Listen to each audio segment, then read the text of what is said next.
It was the best of times, it was the worst of times. These lines from Charles Dickens' A Tale of Two Cities could well have been written for the opening decades of the 20th century. A time when the relentless march of progress echoed an eerie cadence with the more powerful forces of destruction. During the first half of the 1900s, the spark of humanity had seldom burned so bright or been so blinded by senseless fury. Yet even in troubled times, our attention can be diverted by those who set their sights on excellence. The memorable few who remind us that there is no limit to the human spirit and our own human potential. During the 3 decades between the world wars, those who followed the sport of golf would come to learn the true meaning of exceptional.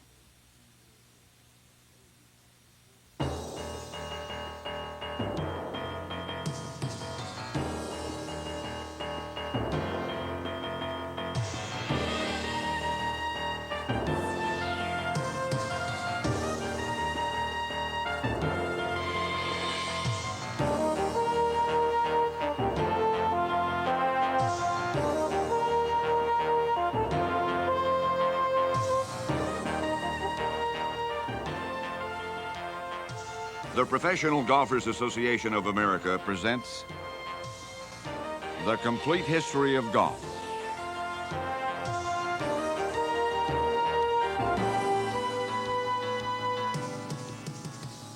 Volume 2, The Boom Between the Wars.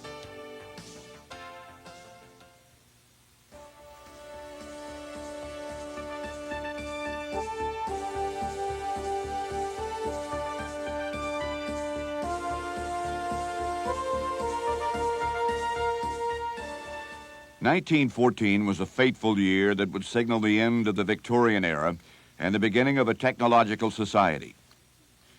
The carefully choreographed entanglements of Europe's monarchies led to a chorus of strained alliances which erupted in the dreadful cacophony of World War. Germany, Austria-Hungary, Bulgaria, and Turkey faced off in mortal combat with the armies of France, Britain, Belgium, Italy, and Russia. Everyone looked forward to a brief and glorious war. They couldn't have been more wrong. New technologies such as machine guns, fighter planes, tanks, and poison gas turned the grand infantry assaults of previous wars into a slaughter of unthinkable proportions. For the first time in human history, 1 million young men would fall in a single battle. Golf throughout Europe became an early casualty of the Great War. The British and French Opens were canceled from 1914 through 1917. With the great triumvirate approaching 50 and a whole generation pinned down on the battlefield, the British domination of golf was rapidly drawing to a close. America did not enter the Great War until April of 1917, and even then the American Expeditionary Force was small in comparison to the millions of European soldiers shivering in endless trenches. This left many young Americans free to carry clubs instead of rifles. By 1916, Eugenio Saraceni, the young son of an Italian immigrant, was working as a caddy in Rye, New York. In the early days when I went to school, we used to make our own clubs. The principal of the school was absolutely opposed to that because we were always late getting in school. So they'd go around the class and take up all the clubs and take them downstairs and burn them in the furnace. Well, we knew where they burned them, so we'd go down there and pick the iron heads and build another shaft. Gene Sarazen would become Hagen's partner in establishing an American beachhead in golf. 14-year-old Bobby Jones in his first tournament reached the 3rd round of the U.S. Amateur. He, too, would begin an era of U.S. domination in the sport. Sam Snead, Byron Nelson, and Ben Hogan all turned 4 years old and were not yet considered serious contenders. With fresh troops from the United States, it was only a matter of time for Germany and the Central Powers.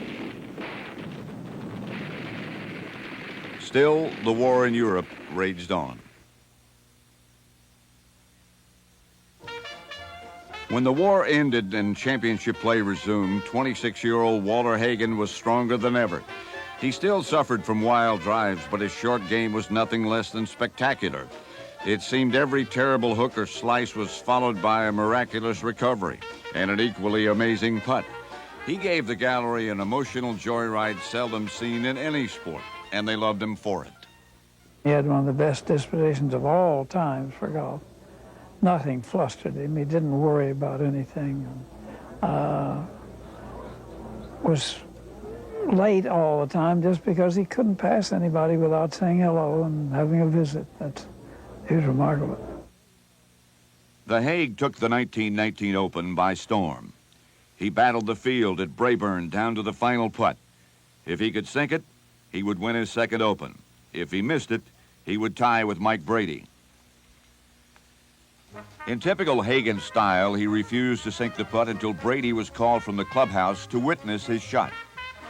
With Brady standing sullenly on the green, Hagen putted. The ball headed for the hole, then spun out, forcing a playoff the next day. Still, Hagen's spirit was indomitable. That night, he drove a young lady to Boston to see a musical, then threw a party in his hotel room for the show's star, Al Jolson. Like C.B. McDonald, 25 years earlier, Hagen drank champagne until 4 in the morning. Hungover and suffering from less than 3 hours of sleep, Hagen beat Mike Brady to win his second U.S. Open. Walter Hagen returned to an Oakland Hills party in his honor and surprised everyone by resigning as club pro. He was determined to be the first player to make his living solely by prize money and exhibitions. In his place, he toasted the best man for the job, Mike Brady, the rival he had just defeated. Walter Hagen was determined to change the way pros were being treated. When he competed in the 1920 British Open, professionals had to eat under a tent while amateurs enjoyed their meal in the clubhouse. So Sir Walter hired an airplane to fly his fellow pros to a famous restaurant every day for what he called the superior strawberries. His golfing that tour was abysmal, but he had made a devastating point. I partnered Hagen in the international four-ball matches the first time I played in them, and he scared me to death because when we were being called to the tee, he still hadn't shown up. And he did, within a minute or two after they've stopped calling us, he pulls up in front of the Miami Country Club and gets out of a yellow taxi in a tuxedo. Apologizes for being late, and they didn't disqualify us. I was sure they disqualified us. So we got ready, and they started us dead last, and Walter didn't finish any one of the first 5 holes. He picked up on all 5 of them. He just hit a bad shot, and Paul can play him on this hole. Well, after he recovered and started to play, he was 7 under par. We lost the next day, 6-5 to Sarazen and Farrell after he'd gotten a good night's sleep. Oh, he was priceless. Although Scottish-born Jock Hutchison and Jim Barnes had been the first U.S. citizens to win the British Open, Walter Hagen became the first American-born player to win the title in 1922. In fact, Hagen won 4 British Opens between 1922 and 1929, and the reluctant British came to love him as much as any American fan. Walter Hagen was a great extrovert. He was one of the players who not only played great golf, but seemed to be able to raise his golf for a particular occasion. He would go out and he would lose a match, a friendly match or a minor match one day, and the next day he'd be playing, or the next week he'd be playing in a championship, he'd win it by a mile. But he was a great showman. He loved life, I think, as much as he loved golf. And he must have done an awful lot to popularize the game, I think, in those days. Hagen's social life would have kept today's supermarket tabloids salivating. He was equally comfortable with royalty, millionaires, stars, or plain old folks. He and baseball legend Babe Ruth often teamed up to drink less hearty revelers under the table. Hagen also became friends with the Prince of Wales, who was to become King Edward VII, before abdicating his throne for the love of a woman. This left country clubs in a dilemma. How could they deny access to a man whom the future King of England treated almost as an equal? Sir Walter's celebrity status ended forever the prejudice against golf professionals. In addition to his 2 U.S. and 4 British Open titles, Hagen won 5 PGA championships in 6 years. After winning in 1925, he put the Wanamaker Cup in a New York taxi and asked the cabbie to take care of it while he hit the town. Since Hagen won the PGA the next 2 years, nobody asked about the cup. When Leo Deagle took the PGA in 1928, Hagen casually explained that the last time he saw the trophy was 3 years earlier in the backseat of a New York cab. A number of years passed before the Wanamaker Cup was discovered in the basement of a Detroit golf equipment manufacturer. Hagen hit the road with trick shot artist Joe Kirkwood on a grueling 9-month string of worldwide golf exhibitions. His personal popularity packed them in wherever he went. This was Sir Walter, the Hague, bigger than life and twice as charming. He became the first athlete to earn $1 million, but he spent money as fast as he earned it. As Hagen himself said, he didn't want to be a millionaire, just live like one.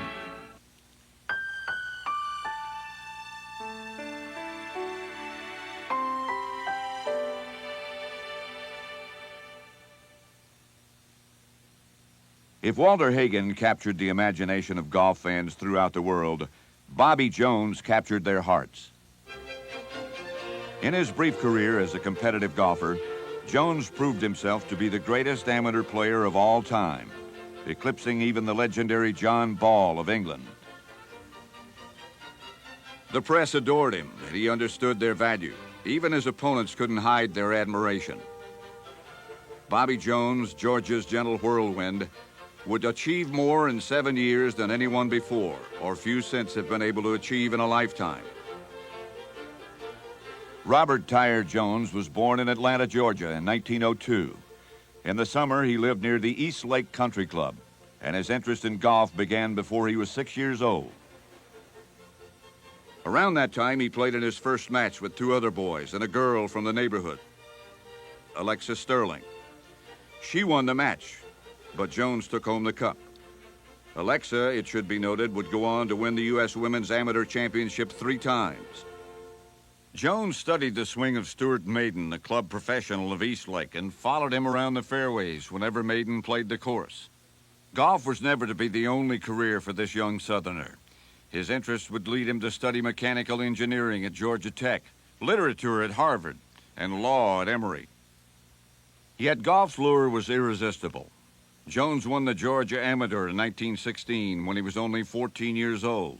He made it to the quarterfinals of the U.S. Amateur Championship that same year. Championship golf requires more than strength and style. One needs a competitive spirit, and Jones had that. And when it boiled over, clubs would break or take flight.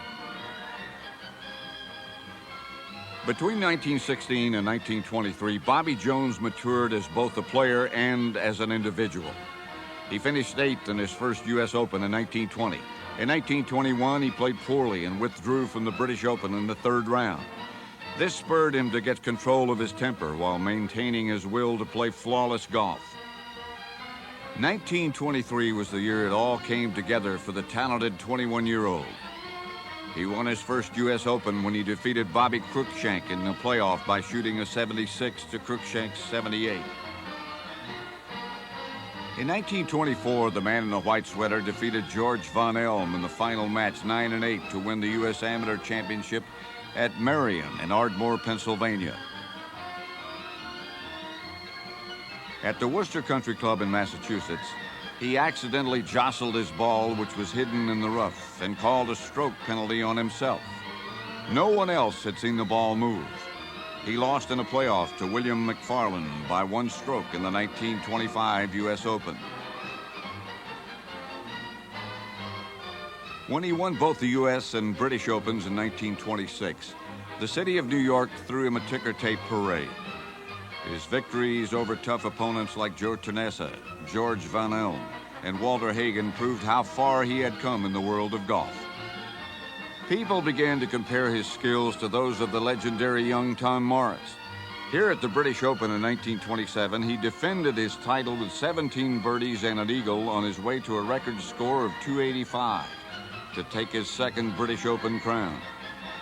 He picked up another U.S. Amateur Championship in 1928. Of the four most prestigious golfing events in the world at the time, the British and U.S. Open and the Amateur Championships, Jones was among the few who had earned more than one of these titles in any single year.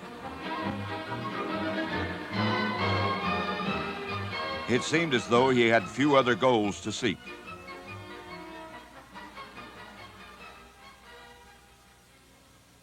Other top golfers of the period included McDonald Smith, Alec Ross, George Von Elm, Jock Hutchison, two-time PGA champ Leo Deagle with his unique putting style, and British stars George Duncan, Archie Compston, and Abe Mitchell.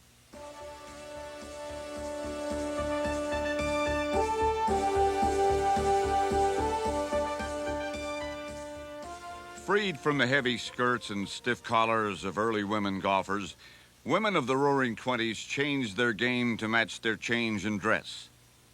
Scottish-born Dorothy Campbell won the British Championship in 1909 with the U.S. Women's Amateur title that same year. She won the U.S. Women's title again in 1910. In 1925, now married, the 43-year-old Dorothy Campbell Hurd won the U.S. title again.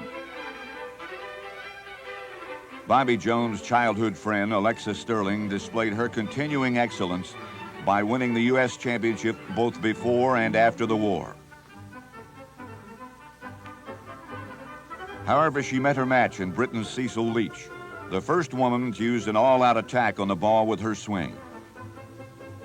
Charismatic and confident, she took no prisoners when she stepped onto the tee. Leach won the British title in 1914, 20, 21, and 26.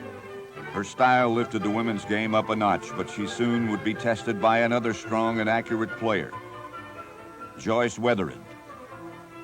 Wethered won her first British title at the age of 21 in 1922. After winning it 3 times, she retired from the game, or so she thought. Her arch rival from the United States was Glenna Collette. Collette grew up in Rhode Island, and after seeing Bobby Jones and Alexa Sterling play an exhibition for the benefit of the Red Cross, she knew where she wanted to direct her exceptional athletic skills. Before she was finished, she would post a record 6 U.S. women's amateur titles. Yet the lure of the British title still attracted her, and she began a new attempt in 1929. The British urged Joyce Wethered out of retirement to keep the championship from falling into American hands. When they met in the finals, Glenna Collette took an early lead with a commanding 5 up after the first 9, but Wethered was not finished yet. The large galleries crowded around the players during the match. Joyce revealed to writer Louise Mayer that her renowned concentration had been challenged. Oh, yes.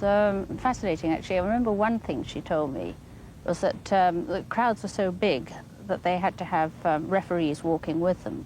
And the referee she'd had with her had been carrying a sort of crackling Macintosh, and it was disturbing her. And she thought to herself, you know, should I tell this man to go away, or should I just ignore it? And eventually she decided there'd be less hassle attached to ignoring it, and so she just forgot about it, put it out of her mind, and got on with the game. She had incredible concentration. I think she used to talk about sort of going into a cocoon of concentration, and nothing could disturb her. At the end of the first 18, Wethered had reduced Glenna's lead to 2. At the end of 9 holes in the afternoon round, Joyce was leading by 4. Collette battled back with 2 winning holes. However, it would not be enough.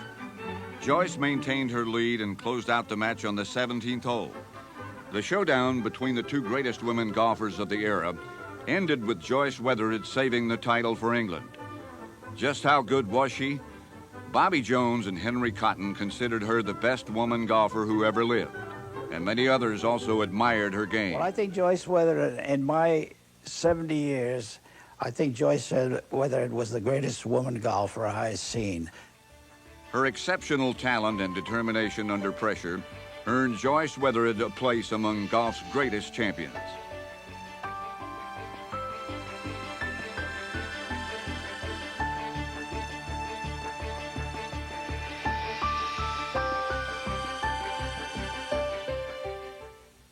Although the British Open was rapidly becoming American property, Britain still held a few aces. Ted Ray and Harry Vardon again blazed through the U.S. in 1920. The two legendary golfers hoped to overcome their defeat in the 1913 U.S. Open by entering the 1920 Open at Inverness. Vardon was 50 years old and took an early lead in the championship. Ray, who was 7 years younger, slipped ahead to win the national title by one stroke. At 43, Ted Ray became the oldest golfer to win the U.S. Open. After Harry Vardon's victory in 1900, it was only the second time the U.S. championship was won by a non-American. With this swan song to Ray and the great triumvirate, a tall Scotsman named Tommy Armour took up the British colors. Armour was a member of the 1921 British team during an unofficial Walker Cup match. Years later, as a naturalized American citizen and golf pro, he helped the U.S. team score a Ryder Cup victory. Armour took up golf as therapy after he lost an eye during World War I. He took so much shrapnel, doctors feared he would never walk again. In one battle, he leapt from a tank to strangle a German officer with his bare hands. Those same powerful hands could control a golf club with impressive skill. Stories are told that Armour could lift a pool cue off the table horizontally, just by grabbing the very tip with his thumb and two fingers. His imposing stature and hero's record gave Armour a swashbuckling image which complemented Walter Hagen's. In fact, Hagen alone could match Armour drink for drink.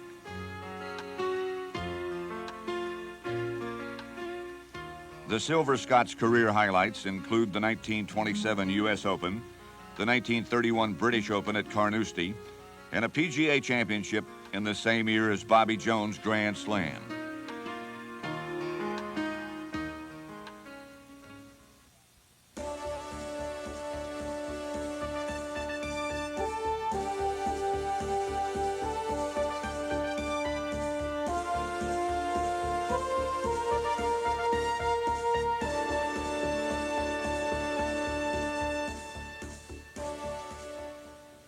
World War I soon showed the terrifying cost of nationalism taken to the extreme. However, representing one's country in a sporting match often brought out the best in a player. As the focus of attention on golf shifted to the United States, a friendly rivalry emerged. The president of the USGA, George Herbert Walker, proposed a team match between the best amateur players in the world. Only the British were able to accept. Walker offered a challenge trophy, soon to be called the Walker Cup. W.C. Founds captained the U.S. team in the first official match, a team which featured Francis Ouimet and Bobby Jones. The Great Britain and Ireland team traveled to the National Golf Links of America in Southampton, New York. And despite the efforts of Tommy Armour and Bernard Darwin's last-minute heroics, they lost 8-4. They lost again in 1923 at St. Andrews, and again in the States in 1924. The matches went to St. Andrews in 1926, when a new plan to meet every 2 years was adopted. The U.S. team won a close match 6-5, with one match halved. Bobby Jones played on every U.S. team from 1921 through 1930. It wasn't until 1938 that the Great Britain and Ireland team would win. Then the matches were suspended until 1947.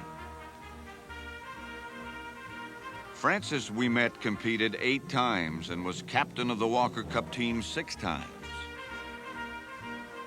Ouimet had another surprise for the golfing world in 1931.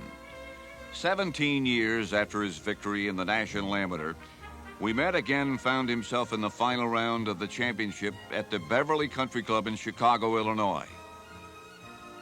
His opponent was Jack Westland, and Francis was pleased to see his friend Bobby Jones as a spectator. Ouimet felt he had the match won when he halved the 27th hole and went into the last 9 against Westland with a 5-hole lead. He closed out the match on the 13th hole and tried to express his feelings after his long-sought victory. There's very little I can say. I'd be telling an untruth if I said that I wasn't extremely happy that I won today. Golf mania was spreading like wildfire. Automobiles helped make America mobile and eager for excitement. Nearly 4 million golfers crowded America's fairways, making it one of the nation's fastest-growing sports. Unfortunately, many people did not have access to the acres needed to lay out a golf course. In 1916, James Barber and Edward H. Wiswell created the first midget golf course in Pinehurst, North Carolina. This sparked a mini golf boom, small in size but long in imagination. This 18-hole putting green was built on a rooftop in London, overlooking the Thames River. From oceanfront to city skyline, golf had seen a lot of changes in its 500-year history.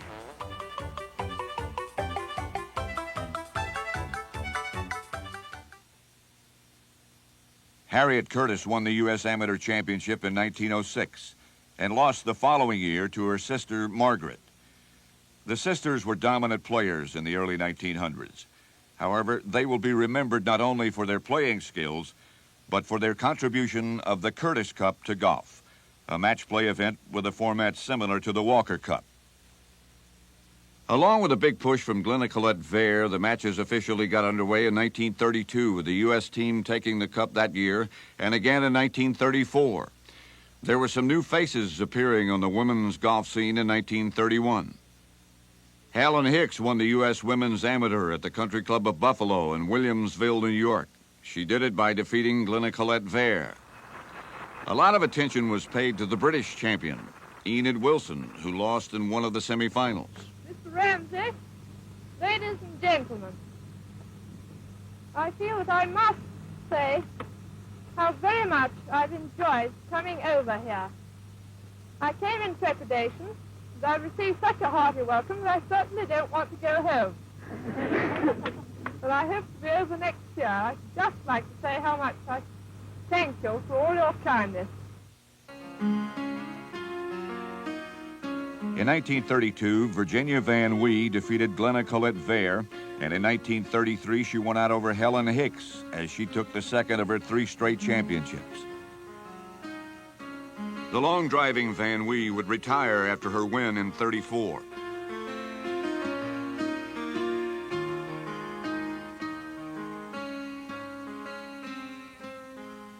In 1935, Glenna was back again to take the championship at the Interlochen Country Club in Minnesota, defeating a 14-year-old from that state who remembers the event very well. What happened is we started out, and I started to speak putting right away. I think I was a little nervous. And I remember my dad, my brother saying to my father, he said, boy, if she puts many more greens, we won't be here through 9. And we get into the 15th hole. And I was on about 20 feet from the hole, and Glenna was on, and I was in 2, and Glenna was on in 3, about 25 feet away. And she hold that 25-footer to get a halve. And then on 16, I'm 2 down now, and 3 to play. I was up again about 20 feet from the hole, and she was above the pin about 20 feet. Again, I'm 2 down, and we both have putts for a birdie, and Glenna hold hers for a birdie, and she beat me 3 and 2. Glenn-Nicolette Vare led the Curtis Cup team to Gleneagles, Scotland. Hattie Berg was selected for the U.S. team, as was Pam Barton, 1936 U.S. and British women's champion for the Great Britain-Ireland team. Patty remembered those 2 days of competition. Some of those players today are still very close friends of mine. And Glenn and I were putting place together. Glenna was captain. And we tied our first match in the alternate shot match. And then in the afternoon, I played Helen Holm, and she beat me 4-3. So I only collected a half a point for us. But it was such a thrill. And I remember, boy, what a rainy and cold day, sleet, and it even looked like snow to me. But the people over there and my teammates and everybody were wonderful to me, especially Glenna. And on that team was a lady by the name of Opal Hill. And she was so nice to me and kind of took me under her wing, and I'll never forget it. That memorable 1936 Curtis Cup match ended in a tie. The war canceled the matches after 1938. Pam Barton would join the women's reserves and lose her life in a wartime accident. For 10 years, the Curtis Cup was destined to remain on the shelf. Golf terms were rapidly creeping into the vocabulary, including par for the course, I'm stymied, and top flight. 20 years earlier, George Crump and his friends were battling at the links at Atlantic City.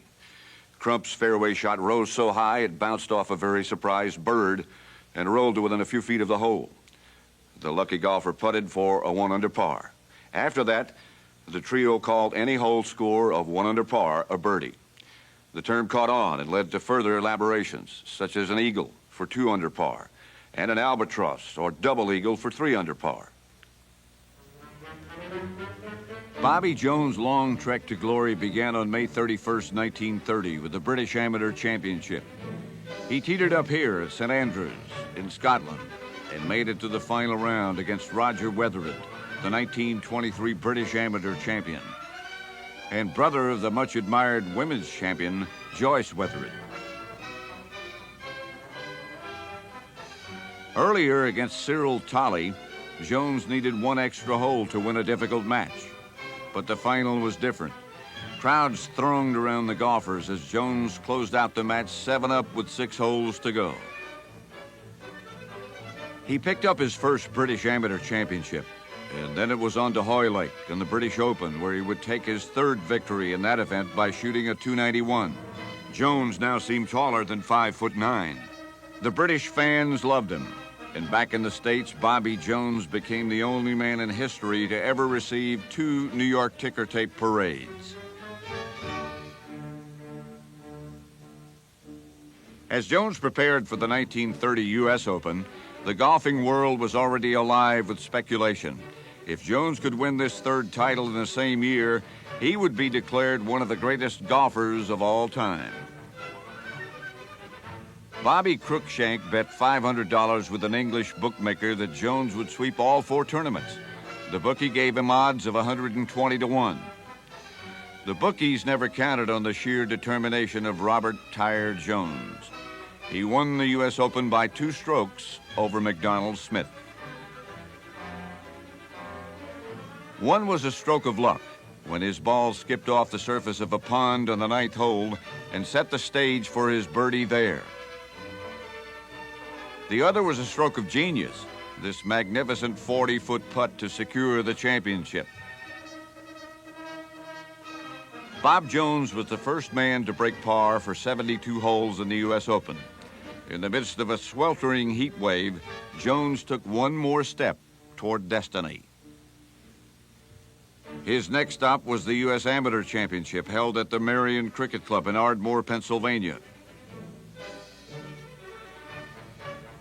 Bobby Jones swept through a field of top amateurs to face Eugene Homans in the final match. The crowd of 18,000 swelled around the twosome, hoping to witness a truly historic moment.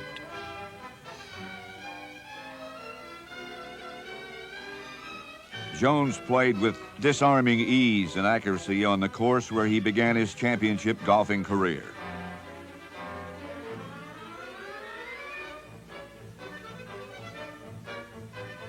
Homans would sink putts like this to stave off the inevitable defeat. The crowd sensed that he could not change the course of history, but Robert Tyer Jones could, and did. Here on a fall afternoon in Pennsylvania, with an 8-hole lead and only 7 to play, it ended. O.B. Keeler, the reporter who followed Jones throughout his entire career, called his latest achievement the impregnable quadrilateral. 28-year-old Bobby Jones had done the impossible. He had won the Grand Slam, the 4 major tournaments of the time.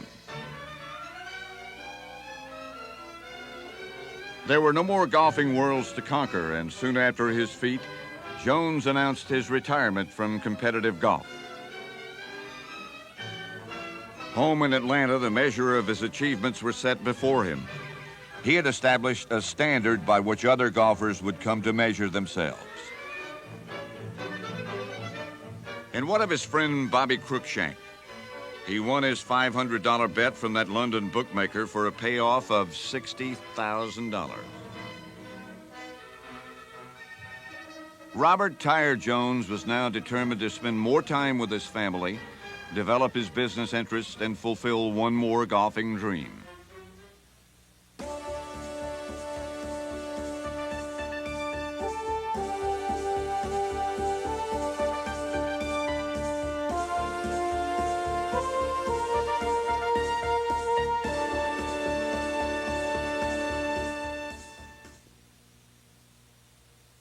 During the 20s, the biggest names in golf were Walter Hagen and Bobby Jones.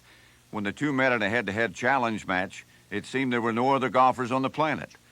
Yet by the mid-30s, both of these great players would no longer be a factor in tournament golf, while one of their main opponents would continue to compete for decades.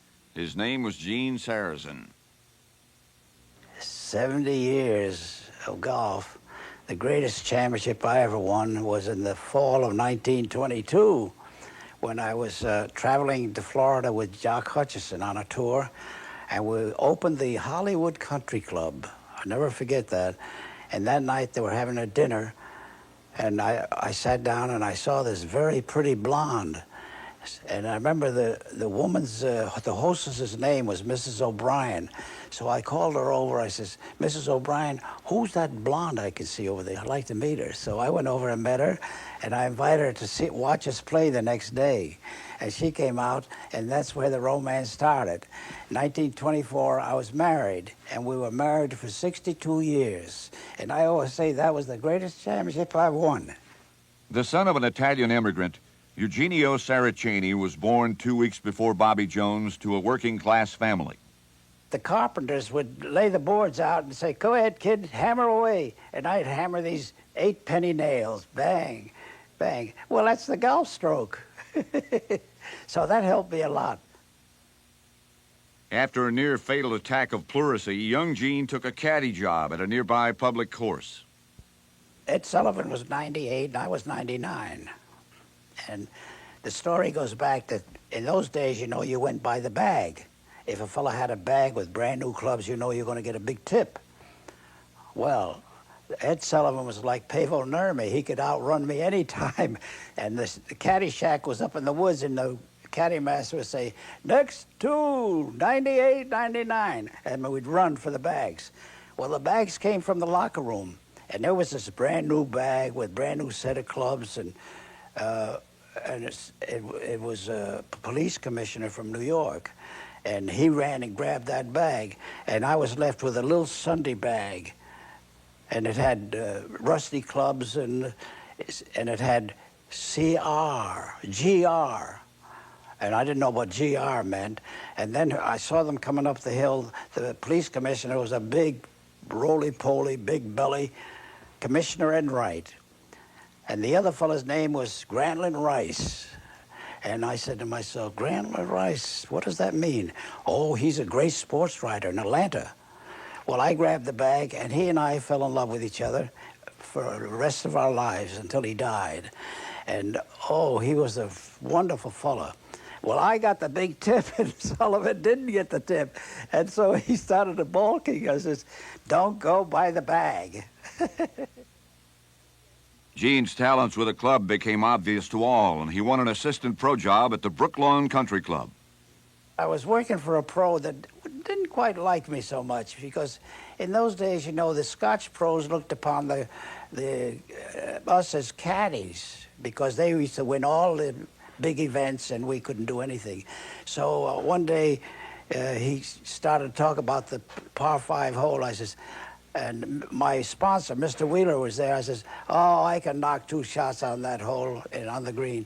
He says, what'll you bet? I said, I bet you $5. And we walked out in the rain, and I teed up a ball and teed up a second and put it on the green, and he gave me $5. Well, I was through. I was finished there. Gene Sarazen was stocky and determined, and these traits carried over to his style of play. He changed his name to Sarazen because he felt Sarah Chaney sounded more like a violin maker's name than a golfer's. I saw Chick Evans and Francis Ouimet and Jim Barnes walking down the first tee, and I had won the Southern Open. I had a little recognition. I said, Francis, you mind if I make a foursome? And Jim Barnes looks over and he says, Francis, I don't want that fresh kid in my foursome. And so I just ducked out. And right after I won the championship, somebody put up $1,500 down to Long Branch, New Jersey, for the former Open and the present Open. And I accepted the challenge, and I went down there, and he was practicing. And I never forget, the day before, I met J.H. Taylor and Sandy Hurd at the Biltmore Hotel, and they said to me, son, what are you doing here? You should go down and practice to beat that big fella. I said, I don't need practice to beat him. That's how fresh I was a kid. And so I go down there, and he wanted to split the purse some way, and I said, no, we're going to play winner take all, and he didn't like that. So I beat him 6-5, and then I played him again in the PGA Championship. I think it was Baltimore, and you know, he shot a 69, and I beat him 1 up. That was the last of the Barnes episode. By the time he was 20, Sarazen, affectionately nicknamed the Squire, defeated Bobby Jones to win the National Open. The last round, I shot a 68, and Jones came to the last hole, had to get a 3, an eagle to tie. Well, he didn't. He got a 4. He was 1 shot behind.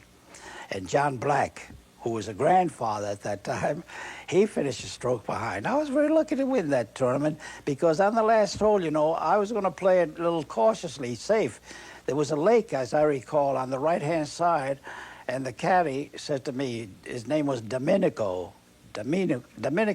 He said, he says, I wouldn't play safe. Take that driver and hit it. It was against the wind. I took that driver and put it about 15 feet from the hole and missed the putt for an eagle and got a 4. And then I walked to the clubhouse. I didn't know that I was going to win. But then Leo Digo come run up at the fairway. He says, Jones and Black just put it in the woods. You won the championship. Oh, boy. Well, I didn't know how to act or anything.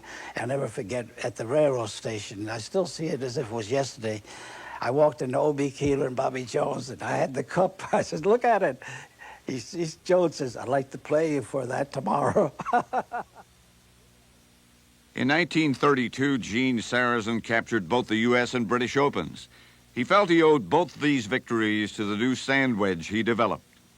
I had somehow or other gone out with Howard Hughes on a plane, and he'd take off right out of the hangar, you know. He was a fool. He'd take it right off. And he'd always go out there with a bunch of filing the blades.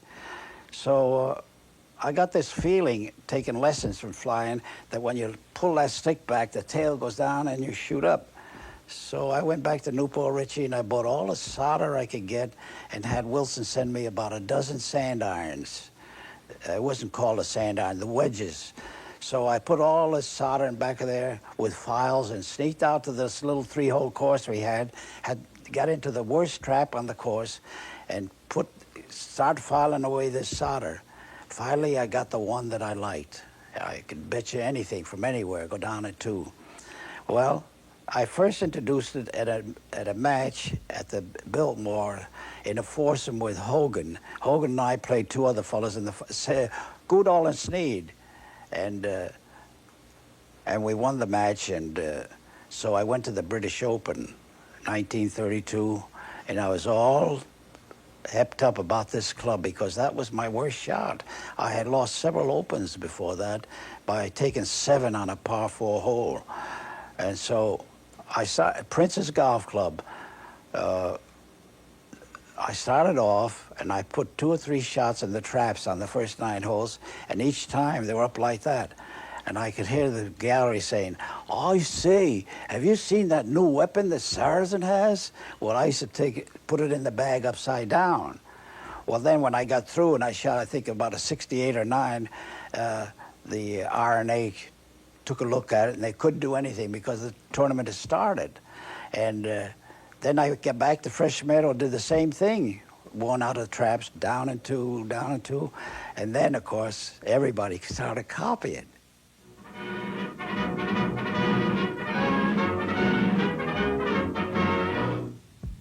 Gene, I've been having a lot of trouble with the shot. I wish you could help me. Well, let me see you hit one. What am I going to do about that? Watch. See, take your club up here, more upright. And now these players here are playing much better than I do. They're deadly. They'd rather be in the sand than in the grass. In more than 6 decades of championship golf, Gene Sarazen won numerous tournaments, including 2 U.S. Opens, 1 British Open, and 3 PGA championships. In years to come, he would bring national attention to the Masters with an amazing double eagle that was called the greatest single shot in the history of championship golf.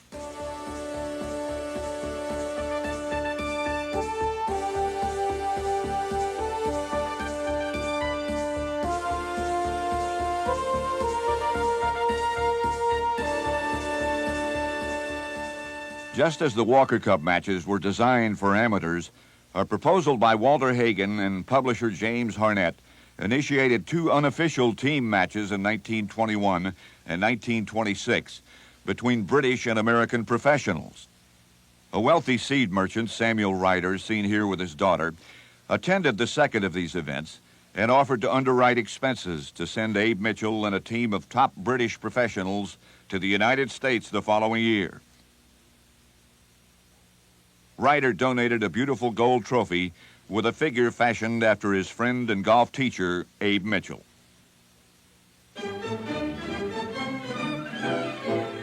The first official match took place in June of 1927 at the Worcester Country Club in Worcester, Massachusetts. The host team was captained by Walter Hagen. The British team readied for departure under the captaincy of Ted Ray. At the last moment, Abe Mitchell was stricken with appendicitis and unable to make the trip. It was a blow to the British hopes for success. The U.S. squad won 9.5 to 2.5. In 1929, at the Moortown Golf Club in Leeds, England, on the strength of Archie Compston's defeat of Gene Sarazen and Hagen's loss to British captain George Duncan, and newcomer Henry Cotton's victory over Al Watrous, the British team triumphed 7-5. The U.S. team rallied back to win the 1931 matches at the Scioto Country Club in Columbus, Ohio. In 1933 at Southport and Ainsdale Golf Club in Southport, Walter Hagen came close to beheading British captain J.H. Taylor. The matches proved to be just as close, with the British team winning an exciting match 6.5 to 5.5 to collect the trophy. It was the last match Samuel Ryder would ever see. He died in 1936 before the matches returned to England. In 1935, captains Walter Hagen and Charles Whitcomb led their teams at the Ridgewood Country Club in New Jersey.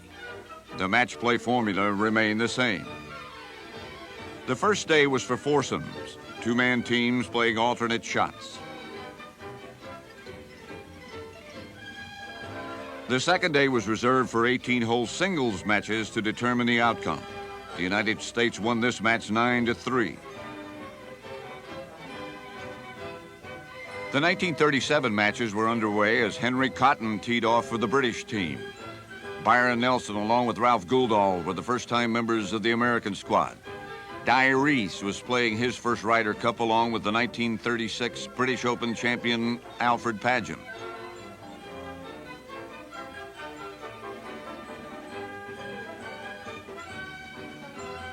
However, they would not be able to hold off the American team, who would win their first Ryder Cup on British soil.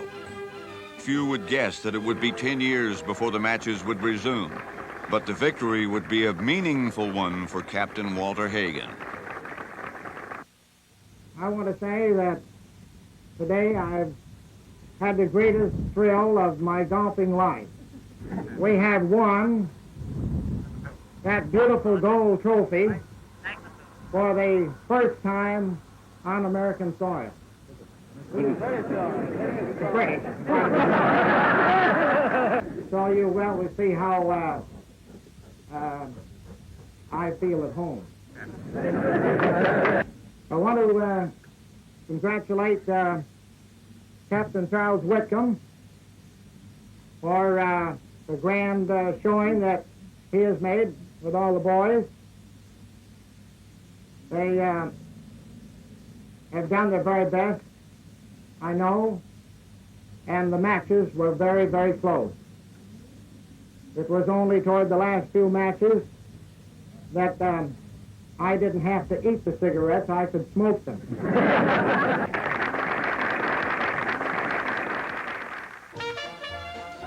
Ever since railroads connected the commercial centers of the East with the vast potential of the western frontier, America was on the upswing. Great inventors helped propel the country toward prosperity, while tycoons like Rockefeller and Carnegie added steam to the financial juggernaut. The dawning of the new century and the wildly roaring 20s made it seem like there was no stopping the American economy. That is, until the day it ground to a halt. The stock market crash of 1929 took place over a few days and immediately left thousands of investors penniless. No one could believe how quickly the party was over. President Herbert Hoover boasted that we in America today are nearer to the final triumph over poverty than ever before in the history of any land. America's economic crisis helped push every developed country in the world into full-scale depression. The underlying cause was debt. Debt from the cost of waging a world war. Debt from speculative stock investing. Debt as a result of easy credit. Everyone assumed the good days would last forever. When the time came to pay it all back, investors, corporations, and whole economies writhed in a downward spiral of default and economic collapse. By 1932, more than 400 American banks were closing every month. Auto manufacturing was only 9% of the production levels just 3 years before. And 1 out of every 4 Americans was out of work. Everywhere, the specter of imminent disaster was beginning to emerge. Joseph Stalin's purges bathed the Soviet state in blood. And the death of President Hindenburg left a failed postcard artist named Adolf Hitler the Führer of Germany.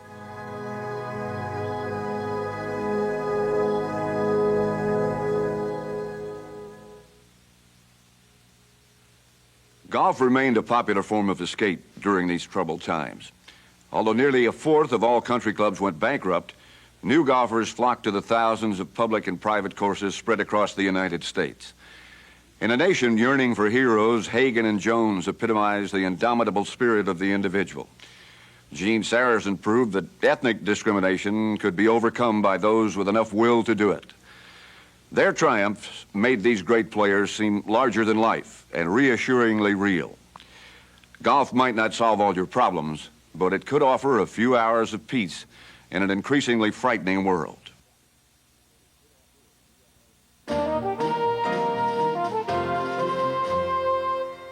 Gene Sarazen remained the transitional powerhouse from the era of Hagen and Jones to the days of Nelson, Hogan, and Snead.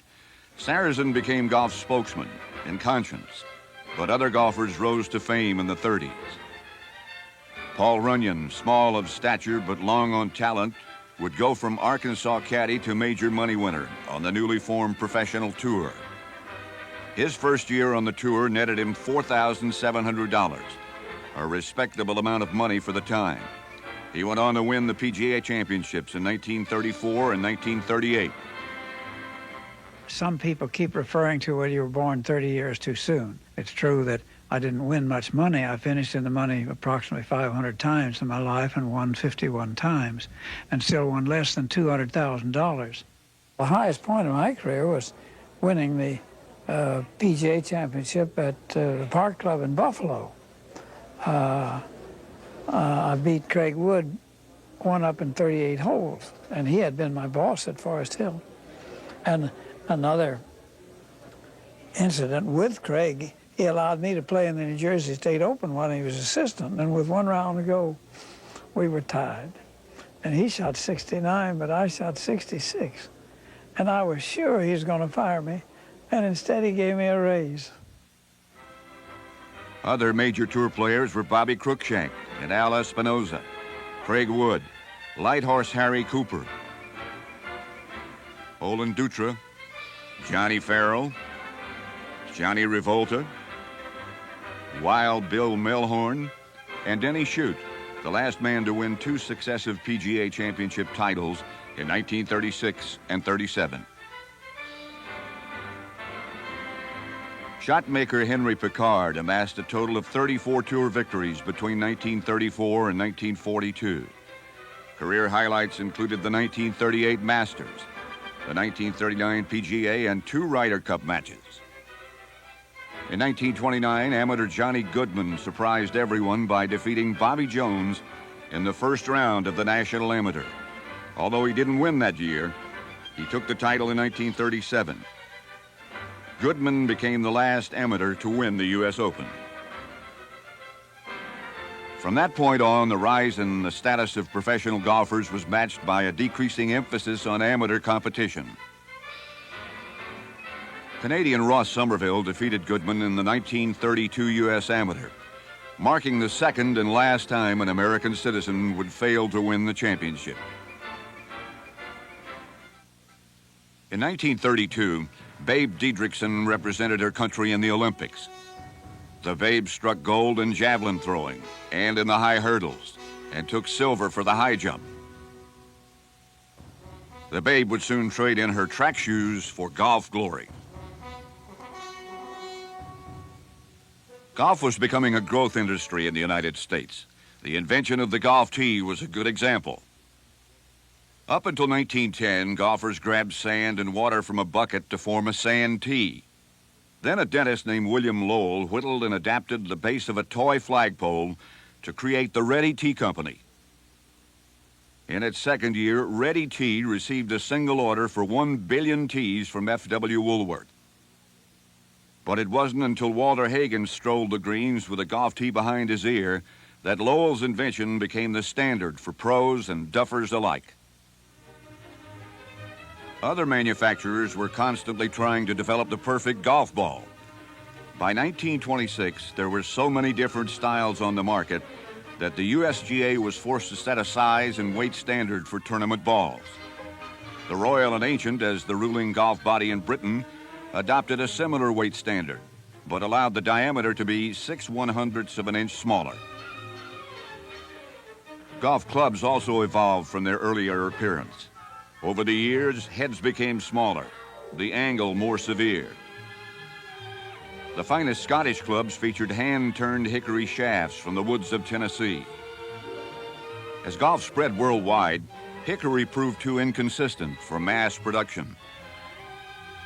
Wood shafts had other problems too. The torsion action of a swing would whip the flexible shaft, so the club head would not always hit the ball squarely. Each golfer toted a collection of clubs to suit whatever situation arose. There were spoons, mashie niblicks, and cleeks, clubs for getting the ball out of wagon ruts, out of water, and putters of all shapes and designs. Walter Hagen carried as many as 28 clubs in his bag at one time. The invention of steel shafts in 1911 meant greater consistency and longer power than flexible hickory shafts. Both the USGA and the Royal and Ancient banned steel-shafted clubs from tournament play until 1929. By the late 30s, the standardized set of 14 numbered clubs had replaced the endless variety of specialty implements. The multi-billion-dollar golf industry was in full swing.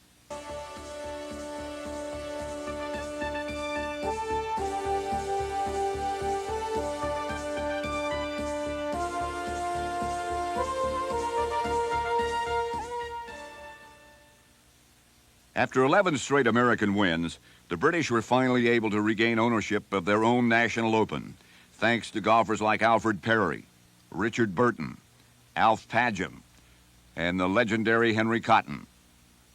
Many consider Henry Cotton to have been the greatest British golfer since Harry Vardon.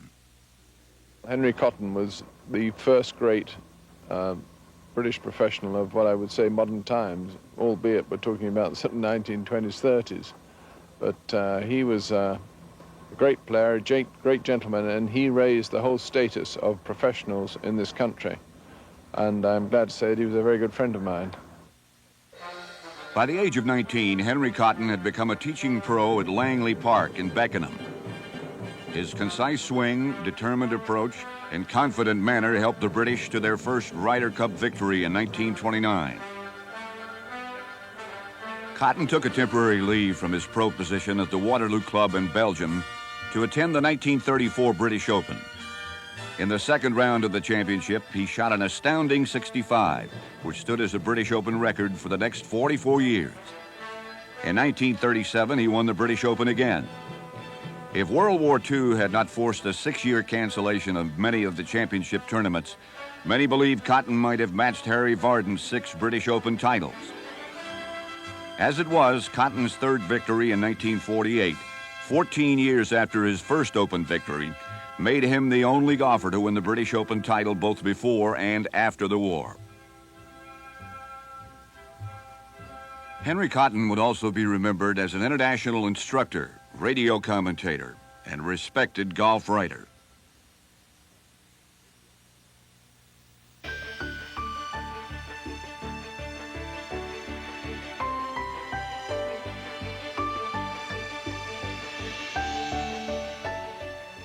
In America, name golfers could make big money by endorsing products or staging exhibitions. Teaching professionals counted on lessons and pro shop sales to see them through the lean years. But a new breed of golfer was emerging, the touring pro. When the Hague gave up his teaching position at Oakland Hills, he set a precedent for those who wanted to make their living on the tournament circuit. The closing of more than 1,000 country clubs during the Depression convinced even more to take their shot on the road. However, hard times reduced the number of tournaments and the prize money at stake. The only solution was to organize the remaining tournaments into a more profitable circuit. In early tour days, the wives of pro golfers took an active role in promoting the sport in cities around the nation. The golfers then hired a succession of leaders: Hal Sharkey, Francis Powers, and finally Walter Hagen's manager, Bob Harlow. Harlow was a marketing wizard years before most of the world knew what marketing was. He raised money, scheduled events so there would be less conflicts, standardized procedures, and barraged the press with information. Harlow began to build the circuit into a cohesive system of matches and championships. The enhancement of the tour led to a growing rift between the club professionals and the touring pros. Should a percentage of prize money be kicked back for organization, or should teaching pros be forced to support those on the circuit? Eventually, Harlow was succeeded by Fred Corcoran, a savvy administrator who knew how to sell business on the benefits of sponsoring tournaments. Corcoran convinced Sunbelt cities of the West and South that a winter tour would show northern investors how appealing their climate could be. Despite the Depression, Corcoran expanded the circuit to include over $175,000 in prize money. By the end of the decade, the Pro Tour was attracting nearly 500,000 spectators each year. Two tournament players who continued to rack up victories in the mid to late 30s were Horton Smith and Lawson Little. Lawson Little was perhaps the finest match player of all time. He captured both the British and U.S. amateur titles in 1934 and repeated these victories in 1935. His record for this period was 32 straight match play victories, 10 better than Walter Hagen's longest string and 18 more than Bobby Jones at his best. Little stood just under 6 feet tall with a stocky build that powered the ball down the fairway. His rugged good looks and dark wavy hair gave Fred Corcoran another marketing tool to use in his relentless drive to promote the Pro Tour. He earned the nickname Cannonball for his powerhouse drives, yet he was equally proficient on the putting green. Yet Lawson Little never achieved on the pro circuit what he did as an amateur. His biggest victory as a professional came in the 1940 U.S. Open, when he beat 38-year-old Gene Sarazen in a playoff. Horton Smith, on the other hand, was used to winning tournaments on the pro circuit.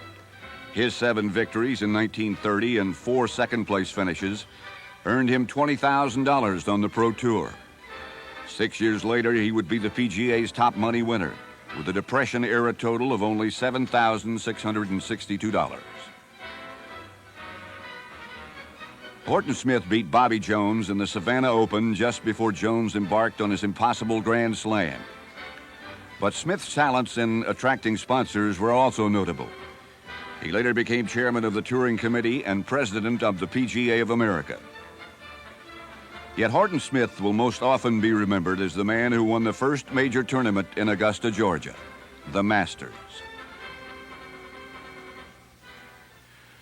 Writers such as Bernard Darwin and Grantland Rice spread the news of golf to thousands of readers. But a new innovation would bring the drama of tournament play to an even wider audience. Radio was about to transform the world of golf. Golf and radio seemed the perfect match. Listeners could imagine themselves on the green with their favorite player. They could picture in their minds the intense concentration, the electricity of the crowds, the thrill of a ball heading straight for the pin, and the devastation when it failed to fall. Early broadcasts were summaries or recreations reported long after the players had gone home. Bill Stern and Ted Husing gave golf its earliest voices. British reporter Henry Longhurst often confronted a live radio announcer's dilemma. Move too close and disturb the player. Move too far back and you miss the shot. To solve this problem, announcers were equipped with binoculars and put on towers or tree houses high above the action.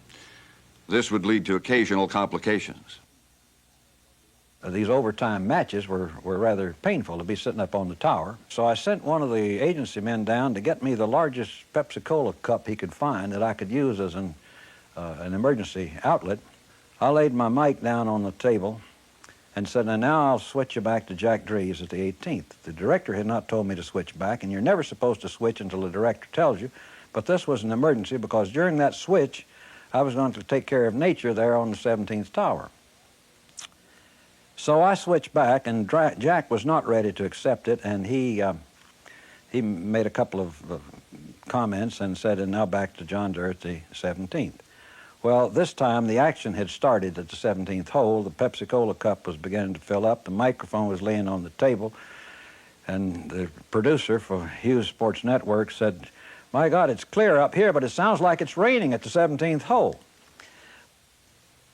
Another problem with early coverage was the equipment. An announcer would carry a microphone tethered to a large transmitter that was strapped to the back of an assistant. 18 holes with a large transmitter on your back could strain even the most dedicated radio man. The fledgling radio networks were quick to capitalize on golf's growing popularity.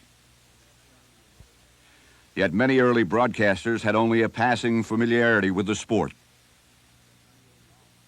Another sign that golf was permeating American culture was its frequent appearance on the newsreels.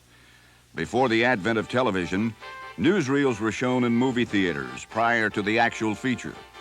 These classic films allowed millions of future fans to get their first up-close look at professional golf. With golf hitting the airwaves in the movie houses, the sport boomed in popularity. Sport of baseball is played on a carefully measured diamond. Football, a rectangle exactly 100 yards in length. Golf courses, on the other hand, are as unique as the sport itself. Courses are designed so the natural beauty of the site becomes an important part of the game.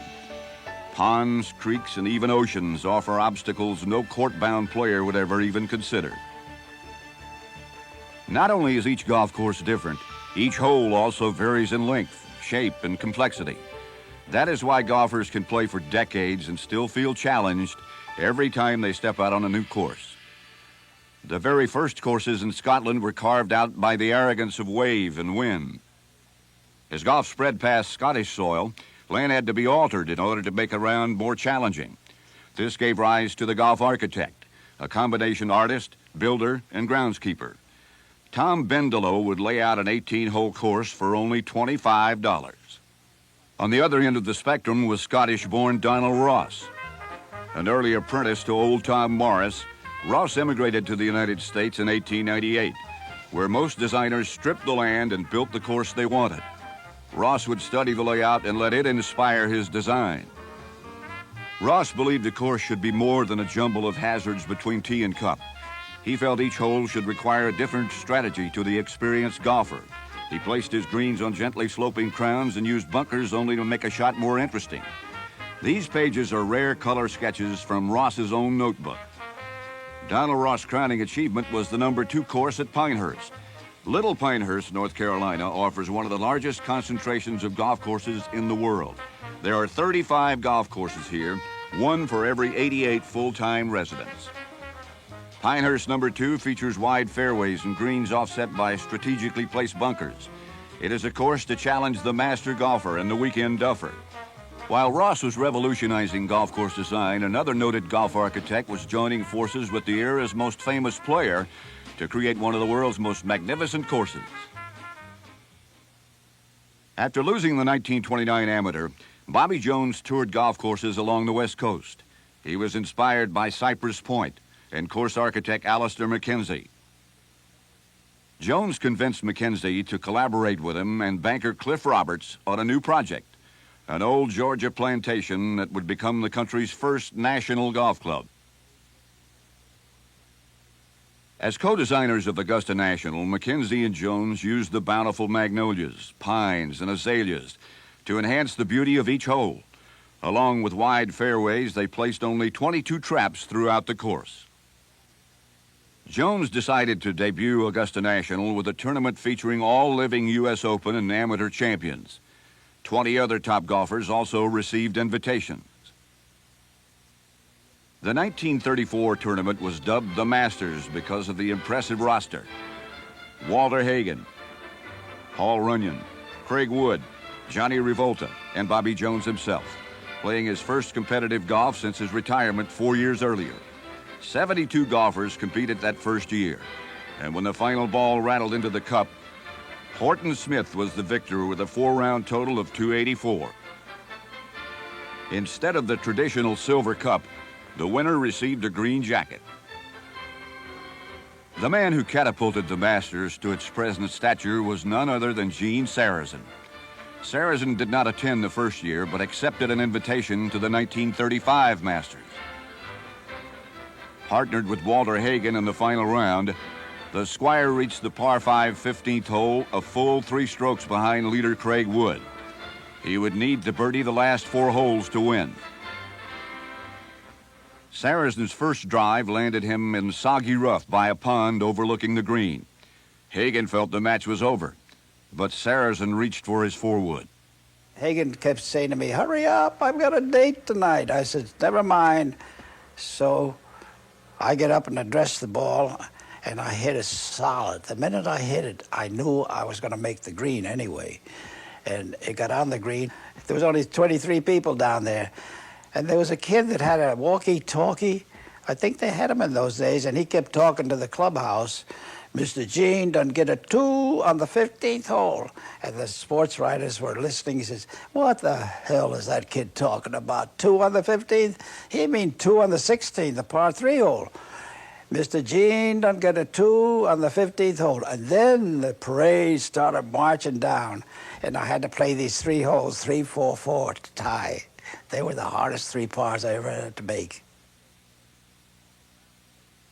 Although thousands claim to have witnessed one of the most famous shots in golf, only 24 actually saw Sarazen's magic. However, among those 24 were Walter Hagen and Bobby Jones. After shooting the first par 5 double eagle in championship history, Gene Sarazen won the playoff to capture the 1935 Masters title. Art may imitate life, and life may imitate art. But nothing could imitate the tremendous power Hollywood wielded on those who struggled through the Great Depression. The growth of Hollywood was a cultural phenomenon, an art form where the artist became more important than the art he or she created. And if they carried a golf club, the entire world noticed. Jack Benny was known to take a swing or two, and other comedians made the links resound with laughter. Little too much whip in that club, Nimrod. Now stand clear, boy, and keep your eye on the ball. By the way, did you bring a ball with you? Wonderful. Now stand. You don't play golf with these things. There's your marvelous club. Bought that club in Europe. Where's that club I bought in India? Let me see that Indian club. Never mind, wait a minute. I bought a wonderful club in Toronto. Did you? Give me that Canadian club. This is a very remarkable piece of wood. I told you to find that, and I wonder what this... This young boy is just starting. You're not that far down. The newsreels are on you. Smile. That's it. Now keep your head down once more. Now, when you hit this ball, you got to be awfully careful the way you hit it. Now, don't talk. You must never talk when you're playing golf. Now, don't cough either. Now, look at me. Look at me. No. You could almost call this Bing Crosby's National Kids Tournament. He's been here 3 years in a row. He's done a wonderful job. And you should call it his tournament because he's got most of the kids. Here. What'd I say? I didn't get your name. Bing Crosby started caddying at the age of 12 and so loved the sport, he would later sponsor a Pro-Am event named in his honor. In his book, Confessions of a Hooker, Bob Hope tells of his lifelong love for the royal and ancient game. Back, you fools.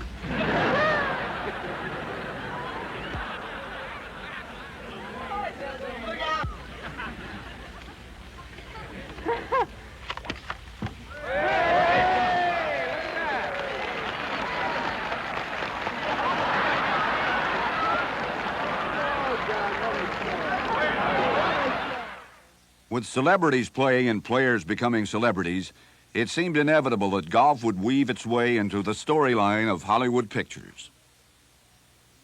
MGM Studios' Pat and Mike dealt with the complications of falling in love with a noted woman golfer.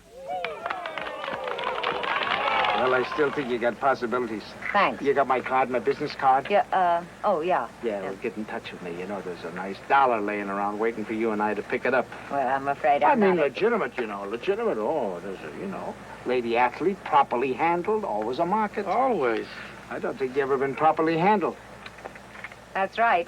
Not even by myself. The movie weaved actual golf stars into the plot. Sensational 73 from Lester Wright, Beverly Hanson, Babe Zaharias, Helen Detweiler, Betty Hicks, Mary Morgan, Harriet Saunders, and Mrs. Patricia Fenton. Katharine Hepburn, who played golf since the age of 4, was backed up by stunt golfer Babe Dietrichson Zaharias, the first woman superstar of the post-war period.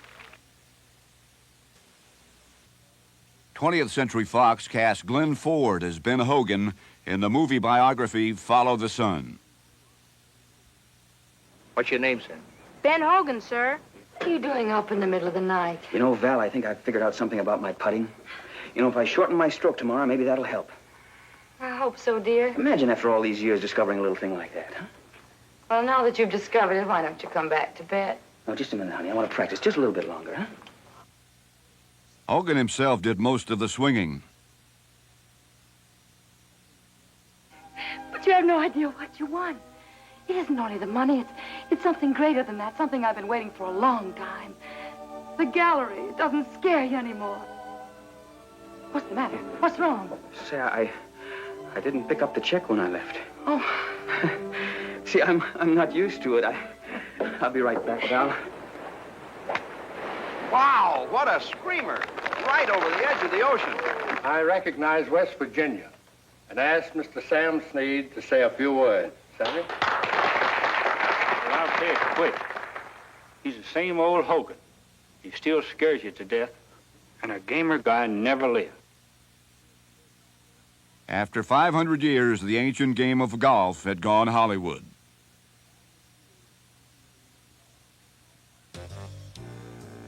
As the 20th century staggered towards its 4th decade, golf had become firmly entrenched in the American way of life. 100 struggling tour pros had proven that the sport was no longer exclusively the terrain of the idle rich. Playboy or saint, rogue or gentleman, no matter what style you preferred, there was a golfer you could identify with. The proliferation of public courses during the 20s made golf accessible to the average citizen.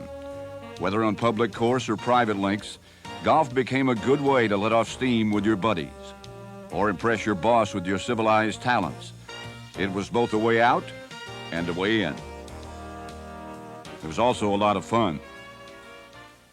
On the international scene, the British, Canadian, French, and Australian Opens continued their proud traditions, but it was usually the American golfers who got all the attention. International exhibitions by top pros helped build an interest in golf throughout the world. These rare images show Gene Saracen's exhibition tour of Japan in 1937. Meanwhile, back in America, there were other boundaries to cross. Although golf was no longer solely a Scottish sport, it was still seen as primarily a white man's game, and many private clubs did little to dispel this image.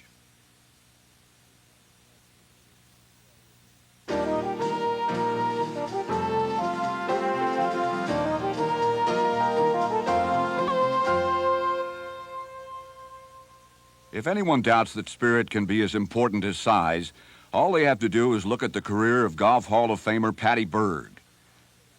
Patty inherited her love of golf from her father, even though she started out in a different direction. I really started in football a little bit before I got into golf. I lived at 50th Street in Minneapolis, Minnesota, and in our neighborhood, about 7 doors from me, was a fellow named Charles Bud Wilkinson, who, as you know, is a famous football coach and commentator, and he was a great friend of mine. Anyway, we had the 50th Street Tiger football team, and Bud was the coach, and he was a guard, and sometimes he played tackle, and he was the captain. And I was a quarterback, because Bud said I was the only one that could remember the signals. We had one signal, 22, and everybody ran whichever way they wanted. And we didn't have any tricky offense at all. We only used a single wing. And I was the only one back there. Now, we didn't lose a game, just teeth. Of course, Bud told me, he said, now listen, he said, you're getting a little bit slow, a little bit too old for this. And he said, I think you ought to get into some other sport because you're not going to go into play some football. So I went into speed skating, and I skated in the midget division, and I was a member of the Powderhorn Skating Club up in Minneapolis, and I skated in all kinds of state championships and national championships. Well, when I got to the intermediate class, I ran into a girl by the name of Edna Swartz. And I'm going to tell you, I've never seen a skater like this. Zoom, she went by me. And I said to one of the other skaters, Mary Dolan, I said, is she cutting across? How does she get by us so fast? Zoom, all the time. She said, oh, no, she's just a fast skater.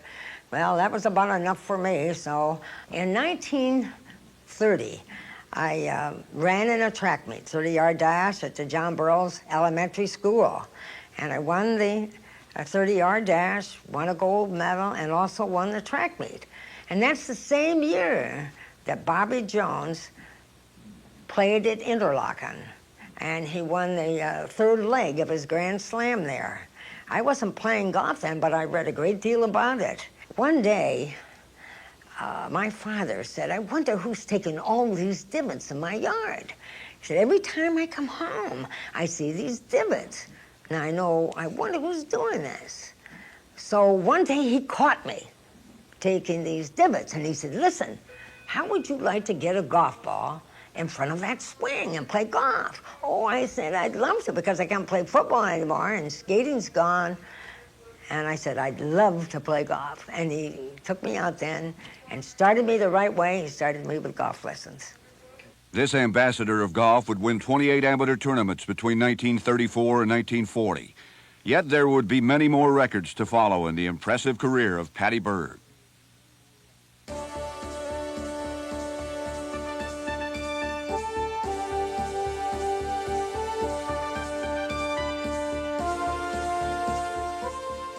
Suddenly from out of the Southwest came a posse of steely-nerved, hard-shooting golfers. It was the Texas Onslaught, and before they rode off into the sunset, Ralph Guldahl, Jimmy DeMeritt, Byron Nelson, Ben Hogan, and later Babe Diedrichson would corral an overwhelming string of victories and stampede through 20 years of golf's most prestigious tournaments. The first Texan to hit the links was Jimmy DeMeritt, a Houston boy who joined the tour in 1931. One of 9 children, DeMeritt had a quick wit and personal charm that guided him on and off the course. 3 years after he hit the circuit, he won his first tournament, the San Francisco Match Play Championship. But prize money during the Depression was slim, and DeMeritt dropped out of the professional tour to pursue his other great talent, singing. Jimmy DeMeritt made a name for himself in nightclub entertainment, but he missed the competitive energy of the pro tour. So in 1938, he set out on the golf circuit a second time. The temporary layoff had given him time to tighten his game and improve a low, hard drive he called his snake raper. DeMeritt's sharpened skills helped him capture the 1940 Masters in Augusta. After a tour of duty in World War II, he returned to capture the Masters title in 1947 and add a third green jacket in 1950.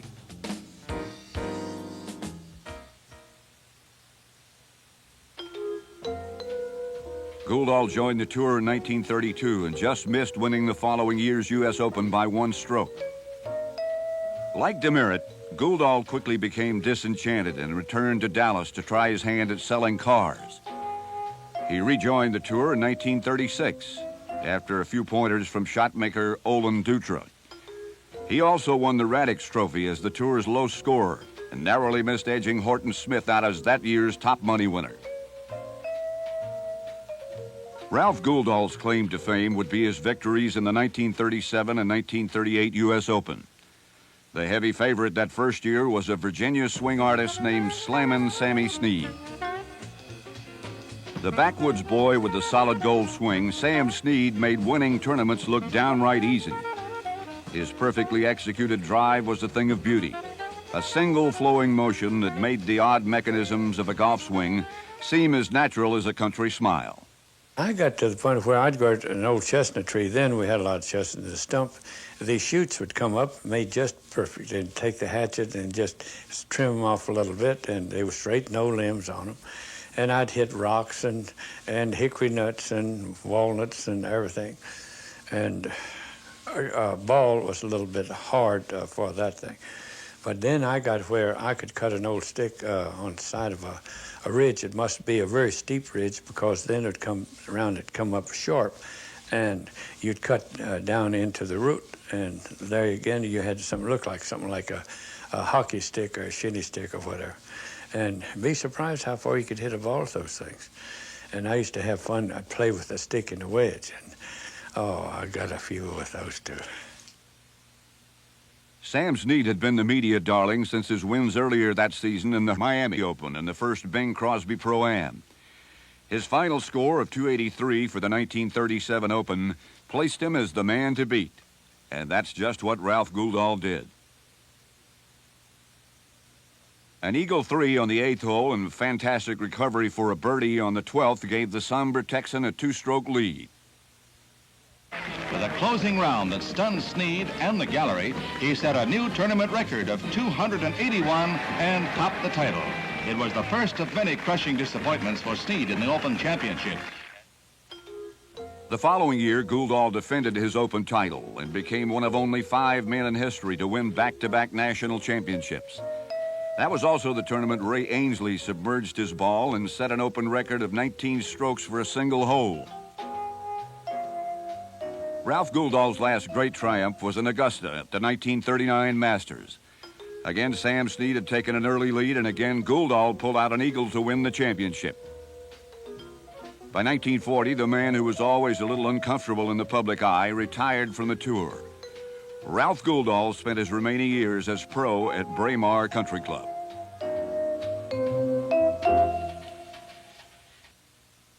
The other members of the Texas Onslaught were John Byron Nelson Jr. and Benjamin Hogan, who began their golf careers as caddies at Glen Garden Country Club in Fort Worth. I won the caddy championship. Ben Hogan and I tied. We had played 9 holes, and the members caddied for us, and we played 9 holes, and we tied. And so they wanted to play off. So we went and played another 9, and we par 37 on the first 9 out there, and we both shot 40. And we were just kids, you know. And then we played off, and I shot 39, he shot 40, so I eked him out with 1 shot. At the age of 20, Byron Nelson took a job as the teaching pro at Texarkana Country Club for $14 per week. The following season, Nelson borrowed $650 to try his luck on the pro tour. Back in those days, the pros that are on the tour either were pros that had come in from Scotland or England somewhere where the game had started, or through the caddy ranks. You learned to caddy, and then you learned the game, and then you started playing because the game was so small in those days. Byron Nelson perfected what is commonly referred to as the first modern golf swing, an upright motion that took advantage of the lack of torsion in steel-shafted clubs.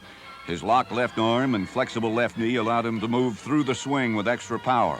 His lateral style used the legs to drive through the ball. On the eve of the 1937 Masters, Byron Nelson had all the components in place. First round of the Masters in 37 was the best round from tee to green as far as the least number of strokes that I ever played a course in my life. And not the lowest score, but putting it on the fairway and in the green, on the green. I played the course, all the par 5s and 2, all the par 4s and 2, all the par 3s and 1, which is only 32 strokes to play the Masters course. The tournament was a shooting match between Nelson and Gouldall. On the final day, Nelson trailed by 4 as he reached the 11th hole.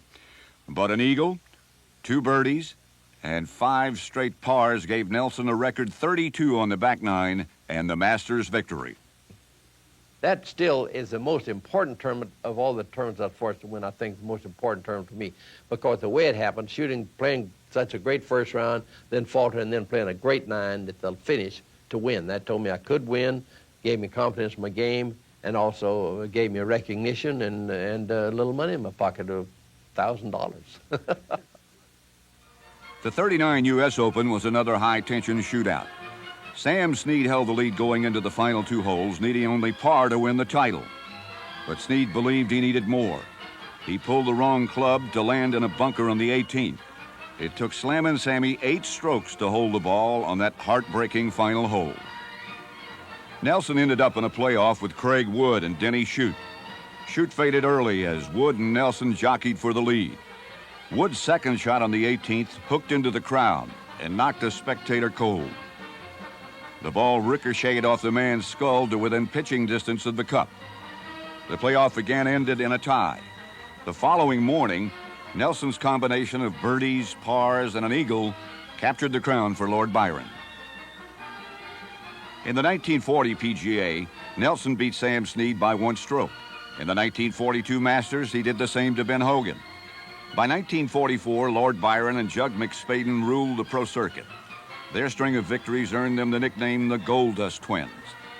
Yet it was the year 1945 that will stand in the record books as one of the greatest golf campaigns in history. On March the 11th, Lord Byron stepped up to the tee to begin his rampage of glory. These pages from Nelson's own diary record his 1945 winning streak.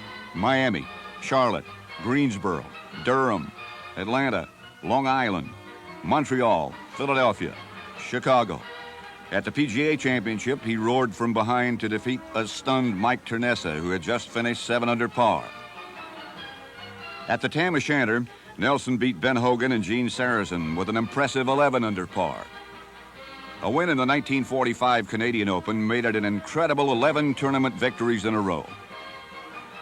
The thing that enabled me to win those 11 in a row, if any one thing did, was the fact that for the year, and especially in those 11 tournaments, my best round average by far was the last round, the 4th round. So I was playing real well, and then I averaged less than 67.5.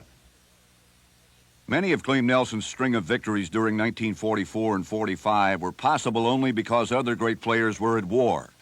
However, Nelson played against virtually every major player in his 9-year reign as King of the Links. For the entire year of 1945, he never shot a tournament over par. Inevitably, the pressure of the tour took its toll on Byron Nelson. Doctors at the Mayo Clinic pointed to golf as the cause of his severe intestinal pains. The stress of another double playoff in the 1946 U.S. Open was the final straw. Nelson announced his retirement from the circuit at the age of 34 and quietly returned to his ranch in Texas. If there's anything that I ever want to do when I lay everything down is to have people say, well, he was a good man, he deserved some of the things that he did, and he gave a lot back to the wonderful game of golf.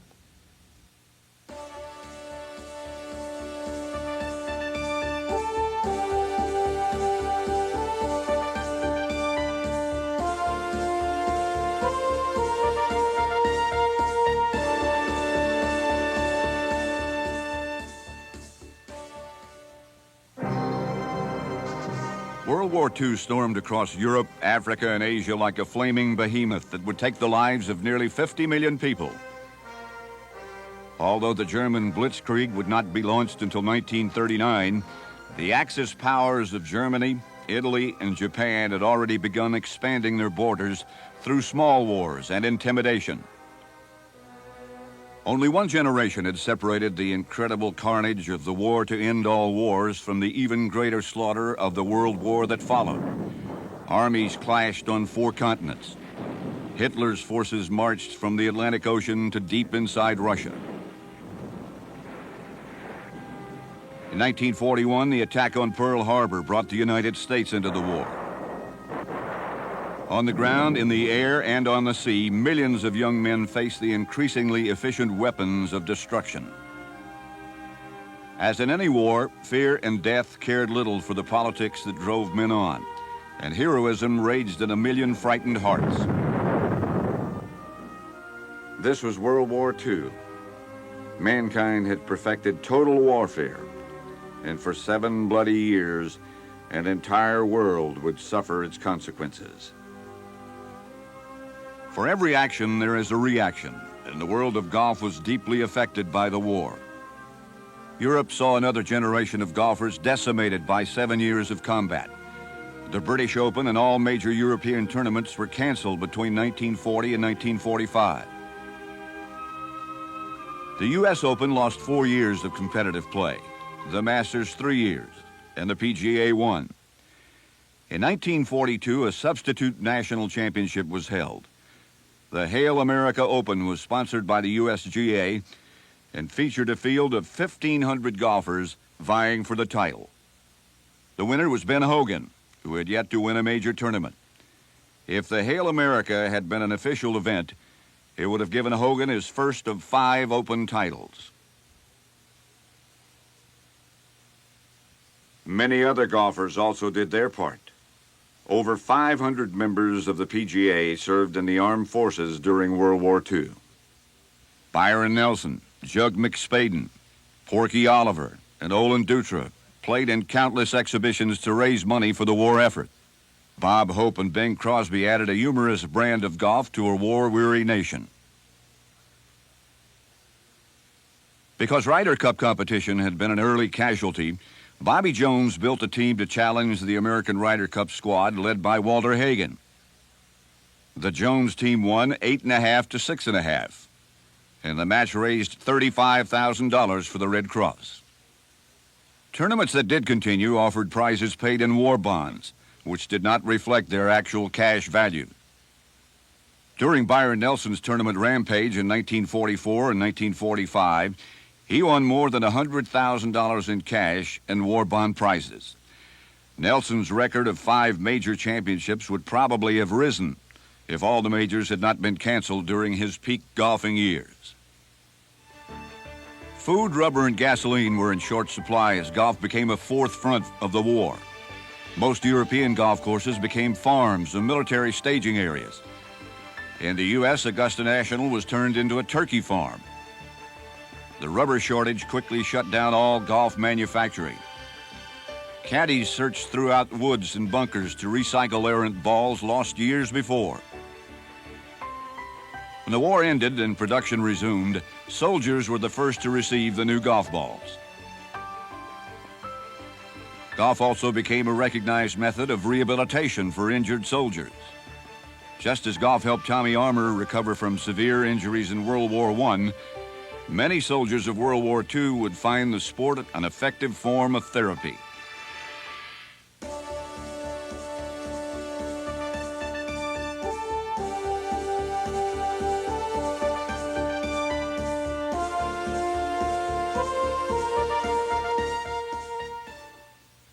The golf boom between the wars had been driven by the personalities of three tumultuous decades: Hagen, Jones, and Saracen, Weathered, Collette, and Berg, Cotton, Nelson, Hogan, and Snead. Each brought a rare excitement to the game. Steel-shafted clubs and improved course design made the sport more challenging, and the rise of new money tournaments added a momentum that would carry golf to even greater heights. In the period between the wars, the United States assumed a leadership role in the world of golf. After World War II, America's new superpower status would alter the entire social and political fabric of generations to come.